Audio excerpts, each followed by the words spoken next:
عصام المرداسي، قبل كل شيء اول مباراه بعد خيبه تشامبيونز ليج الشوط الاول، كيفاش شفت النادي الصفاقسي مع غازي الغريب؟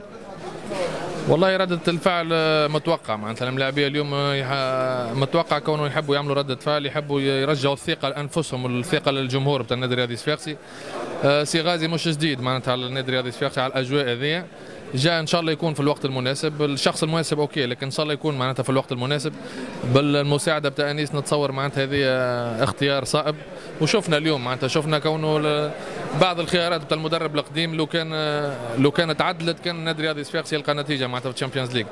حصل ما في الصدور، تو لازم نخموا في المستقبل، وان شاء الله المستقبل بتاع النادي الرياضي الصفاقسي خير من الحاضر والماضي بتاعه ان شاء الله. حضور عصام مرداسي في مباراه اليوم، اسكو اللي تشجعني الصفاقسي ولا فما حاجه اخرى؟ لا انا مش اول ماتش نحضر، معناتها عندي الماتشات الاخرين الكل حاضر، ملي روحت معناتها من ليترونجي ديما اكثريه ماتشات نكون موجود. حبيت نتبع عن قرب معناتها النادي الرياضي الصفاقسي، نحب نشوف معناتها النادي الرياضي الصفاقسي يهمني كاي صفاقسي. ما ثم حد شيء معناتها اوفيسيالي، لا حد اتصالات مع المدير. لا الاتصالات موجوده، لكن بغض النظر عن الاتصالات وبغض النظر على المواقع واللي بوست معناتها المطروحه، انا هوني معناتها لخدمه النادي بتاعي الاكثر، نحب النادي هذا، اي حاجه ما مش نشوفه عيب ولا اي خلل مش نشوفه، مش نحاول نعرج عليه ونوصله للناس المسؤوله ان شاء الله.